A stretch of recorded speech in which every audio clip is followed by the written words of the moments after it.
sana. Yaani hata pisikali zikipita pale zinakuona. Sogeza mic tu wewe kidogo. Nipe story mwanangu leo. Mwaka huu umelima mbegu gani? Nimelima tangaza. Sawa. Nasikia sababu anapiga sana mpunga Umpige gunia ngapi?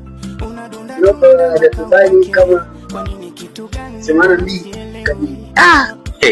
Oa, nipo na Fadig hapo anamuita nani? Wax. Mtoto kutoka Tambalale pale. Anasema mwaka wao tupige gunia 82. Za kushona au ndo zile za combine? Za combine. Nataka eka ngapi? Sio kamoja mama. Hiyo. Sawa, hapo Kiswahili chenyewe tu. Sasa nataka nikuulize kitu kimoja hivi ambacho nataka nijue katika maisha yako wewe.